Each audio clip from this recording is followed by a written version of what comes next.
Hi అండి. Welcome to Madhulahari creations in Telugu. అందరూ ఎలా ఉన్నారండి? నేనైతే చాలా బాగున్నాను. మీరు కూడా బాగున్నారని అనుకుంటున్నాను. ఎవరైనా ఫస్ట్ టైం నా ఛానల్ని చూస్తూ ఉంటే తప్పకుండా మీ ఛానల్ని సబ్స్క్రైబ్ చేసుకోండి. అట్లాగే వీడియోస్కి లైక్ చేయండి.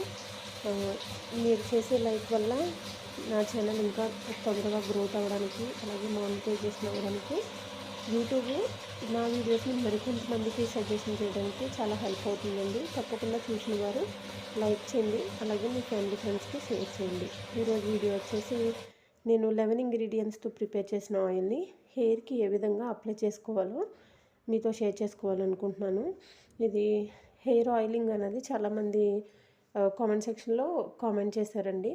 అదేవిధంగా మేము ప్రిపేర్ చేసుకున్న ఆయిల్ని యూస్ చేస్తున్నామా లేదా అన్నది మీకు తెలియాలి కాబట్టి, అది ఏ విధంగా యూస్ చేస్తున్నామో మీరు తెలుసుకోవాలి కాబట్టి ఈ వీడియో చేస్తున్నానండి. ఫస్ట్ నుంచి లాస్ట్ వరకు తప్పకుండా చూడండి. అదేవిధంగా ఈ ఆయిల్ని ఫస్ట్ నేను ఒక బౌల్లో కొంచెం ఆయిల్ తీసుకున్నాను. తర్వాత నేను ఇది డబుల్ బాయిలింగ్ పద్ధతిలో బాయిలింగ్ చేస్తున్నానండి. ఇది బాయిల్ అయిన తర్వాత కొంచెం గోరువెచ్చగా అయిన తర్వాత నేను ఇక్కడ చూపించిన రోజ్మేరీ హెయిర్ ఆయిల్ని దీంట్లో ఒక 2-3 డ్రాప్స్ ఇంక్లూడ్ చేస్తాను. ఇక్కడ మీరు జాగ్రత్తగా చూడండి. నేను ఇంతకుముందు వేరే బాటిల్ యూస్ చేశాను. ఆ బాటిల్ అయిపోయింది. ప్రజెంట్ ఇప్పుడు చూపిస్తున్న బాటిల్ని యూస్ చేస్తున్నాను. ఇది చాలా బాగా పనిచేస్తుంది.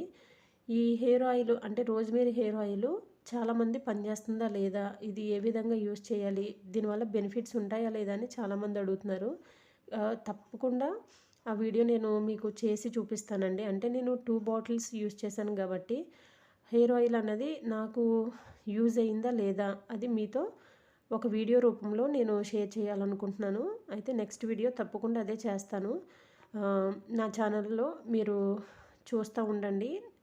కంపల్సరీ నేను రోజ్మేరీ హెయిర్ ఆయిల్ ఏ విధంగా ఉపయోగపడుతుందన్నది మీకు షేర్ చేస్తాను. అయితే నేను ఇక్కడ బాయిల్ అయిన ఆయిల్ని బయటికి తీసుకున్న తర్వాత కొంచెం గోరువెచ్చగా అయిన ఆయిల్లో ఒక 2-3 డ్రాప్స్ ఈ రోజ్మేరీ హెయిర్ ఆయిల్ ఇంక్లూడ్ చేశానండి. అయితే నేను ఫస్ట్ మా పాపకే అప్లై చేశాను ఈ ఆయిల్. కానీ ఆ వీడియో ఒక 6 మినిట్స్ వరకే వచ్చింది. అయితే ఎప్పుడు స్టాప్ అయిందో నేను చూసుకోలేదు. అది కంప్లీట్ వీడియో లేదు. అందుకే నేను ఆయిల్ అప్లై చేసుకున్న వీడియో మాత్రమే పెడుతున్నాను. మా పాపకు కూడా తీసాను కానీ అది కంప్లీట్గా రాలేదని ఇంకా అది ఇంక్లూడ్ చేయలేదు ఈ వీడియోలో. నేనైతే ఎట్లా అప్లై చేసుకుంటున్నాను, ఏ విధంగా అప్లై చేసుకుంటున్నాను, ఏ విధంగా టిప్స్ ఫాలో అవుతున్నానో మీరు ఇక్కడ చూడండి. అదేవిధంగా మనం ఎండాకాలంలో ఆయిల్ అప్లై చేసుకుని బయటికి వెళ్ళొచ్చా లేదా అనేది చాలామందికి డౌట్స్ ఉంటాయి కదా. అది కూడా ఇక్కడ నేను మీకు క్లియర్ చేయాలనుకుంటున్నాను. ఏంటంటే ఫస్ట్ అయితే ఈ ఆయిల్ గురించి మీతో చెప్తాను. తర్వాత ఎండాకాలంలో ఆయిల్ అప్లై చేసుకుని వెళ్ళొచ్చా లేదన్నది నెక్స్ట్ చెప్తాను. ఫస్ట్ అయితే మనం తీసుకున్న ఆయిల్ని జుట్టు డివైడ్ చేసుకుని అంటే పాయిల్ కింద డివైడ్ చేసుకుని మీరు అప్లై చేసుకోండి. స్కాల్ఫ్కి ఎక్కువగా అప్లై చేయడానికి ట్రై చేయండి. మనం స్కాల్ఫ్కి అప్లై చేసినప్పుడు ఇక్కడ నేను చూపిస్తున్న విధంగా అప్లై చేసినప్పుడు స్కాల్ఫ్ తొందరగా ఆయిల్ని అబ్జర్వ్ చేసుకుని మన జుట్టు తొందరగా గ్రోత్ అవ్వడానికి అవకాశం ఎక్కువ ఉంటుందండి. ఏదో మనం పైనే రుద్ది మనం ఆయిల్ పెట్టుకున్నాం కదా అంటే ఏమీ యూజ్ ఉండదు.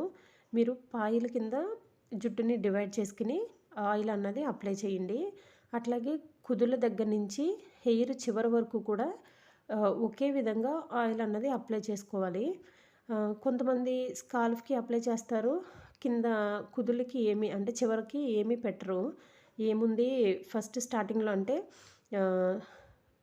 స్కాల్ఫ్కే కదా ఆయిల్ అవసరం అని అనుకుంటారు. కానీ మనం చివర్ల వరకు ఆయిల్ అప్లై చేయలేనప్పుడు స్ప్లిటన్స్ అన్నవి ఎక్కువగా రావడానికి ఛాన్సెస్ ఉంటాయండి. ఇంకా ఈ ఎండాకాలంలో ఎక్కువగా వస్తాయి. మీరు జుట్టుని కేర్ చేయాలనుకున్న వాళ్ళు తప్పకుండా ఆయిల్ యూస్ చేయడానికి ట్రై చేయండి. ఎండాకాలంలో మొక్కలకి వాటర్ ఎంత అవసరమో అలాగే మన బాడీకి వాటర్ ఎంత అవసరమో మన హెయిర్కి ఆయిల్ కూడా అంతే అవసరం అండి. తప్పకుండా మీరు ఆయిల్ అప్లై చేసుకోవడానికి ట్రై చేయండి. ఇంకొకటి మనం ఇది ఇంట్లోనే ప్రిపేర్ చేసుకున్న ఆయిల్ కాబట్టి ఎక్కువగా బెనిఫిట్స్ ఉంటాయి. అట్లాగే విటమిన్స్, మినరల్స్, ఔషధ గుణాలు ఎక్కువగా ఉన్న ఈ ఆయిల్ని మనము అప్లై చేసుకుంటే ఇంకా తొందరగా హెయిర్ గ్రోత్ అవ్వడానికి ఛాన్సెస్ ఎక్కువ ఉంటాయి. ఈ ఆయిల్ని తప్పకుండా యూస్ చేయడానికి ట్రై చేయండి. అయితే ఇక్కడ నేను ఎండాకాలంలో ఆయిల్ అప్లై చేసుకుని బయటికి వెళ్ళొచ్చా అన్నదానికి నేను డీటెయిల్గా మీకు చెప్పాలనుకుంటున్నాను. ఎందుకంటే మనం బయటికి వెళ్ళినప్పుడు ఎండ ఎక్కువగా ఉన్నప్పుడు మన హెయిర్ డ్రైగా ఉన్నదంటే ఎండ ఆ డ్రై హెయిర్ ఇంకా ఎక్కువగా డ్రై అయిపోద్ది. అందుకు మీరు ఏం చేయాలంటే స్కాల్ఫ్కి కొంచెమైనా ఆయిల్ అప్లై చేసుకుని ఈ ఎండాకాలంలో బయటికి వెళ్ళాలి. తర్వాత మనం బయట నుంచి వచ్చిన వెంటనే తలస్నానం చేయాలి. ఎందుకంటే ఆయిల్ అప్లై చేసుకుని మనం బయటికి వెళ్ళినప్పుడు బయటున్న డస్ట్ అంతా మన ఆయిల్ అన్నది అంటే ఆయిల్ ఉన్న హెయిర్ అబ్జర్వ్ చేసుకుంటుంది. అంటే మెత్తని దుమ్మంతా మన జుట్టుకి పట్టేసుకుంటుంది ఆయిల్ ఉండడం వల్ల. అందుకు మీరు తప్పకుండా తలస్నానం చేయడానికి ట్రై చేయండి. ఈ ఎండాకాలంలో మనం బయటికి వెళ్ళాలంటే మన హెయిర్కి ఎక్కువగా ప్రొటెక్షన్ అన్నది తప్పకుండా అవసరం అండి. మీరైతే బయటికి వెళ్ళినప్పుడు ఆయిల్ అప్లై చేసుకోవడం, లేదంటే స్కాల్ఫ్కి ఒక స్కార్ఫ్ అన్నది కట్టుకోవడం, లేదంటే చున్నీ కట్టుకోవడం, లేదా హెల్మెట్ పెట్టుకోవడం, అలాంటివి చిన్న చిన్న టిప్స్ ఫాలో అవ్వండి. మన జుట్టుకి ఎండ ఎక్కువగా అబ్జర్వ్ అయినప్పుడు తప్పకుండా హెయిర్ డ్యామేజ్ అవుతుంది. అంటే స్ప్లిటెన్స్ ఎక్కువగా రావడం, లేదంటే హెయిర్ డ్రై అయిపోవడం, ఒక పీచులాగా తయారవడం అవుతుంది. ఇక్కడ నేను వేరే టాపిక్లోకి వెళ్ళిపోయాను. అంటే ఎండాకాలం ఏ విధంగా ఉండాలి అన్నది మీకు ఇప్పటికే అర్థమై ఉంటుంది. అయితే ఫస్ట్ మనం వీడియోలోకి వచ్చేద్దాం. ఇక్కడ నేను ఆయిల్ ఏ విధంగా అప్లై చేసుకున్నానో చూసారు కదా. అంటే స్కాల్ఫ్ దగ్గర నుంచి చివరి వరకు ఒకే రీతిగా నేను ఆయిల్ అన్నది అప్లై చేసుకున్నాను. అట్లా అప్లై చేసుకున్నప్పుడే మన హెయిర్ తొందరగా గ్రోత్ అవ్వడానికి, రాలిపోయిన చోట మళ్ళీ హెయిర్ రీగ్రోత్ అవ్వడానికి ఛాన్సెస్ ఎక్కువ ఉంటాయి. ఇక్కడ నేను ఆయిల్ అప్లై చేసుకున్న తర్వాత మసాజ్ అన్నది చేసుకుంటున్నానండి. మసాజ్ అన్నది చాలా ఇంపార్టెంట్. మీరు తప్పకుండా ఒక 5 మినిట్స్ నుంచి 10 మినిట్స్ వరకు హెడ్ మసాజ్ చేయడానికి ట్రై చేయండి. ఇంకా స్కాల్ఫ్కే కాకుండా చివల వరకు కూడా మీరు మసాజ్ చేయడానికి ట్రై చేయండి.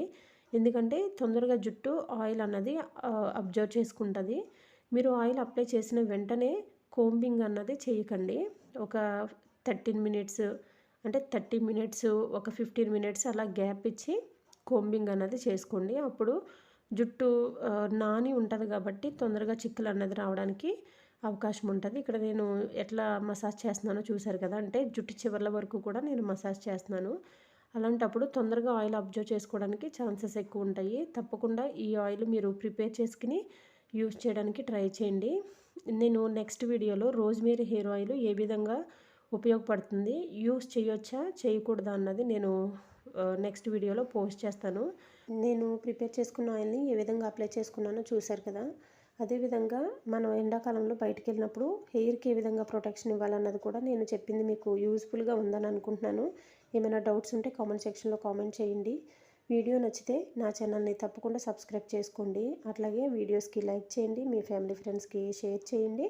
డౌట్స్ ఉంటే కామెంట్ సెక్షన్లో అడగండి. Thank you for watching.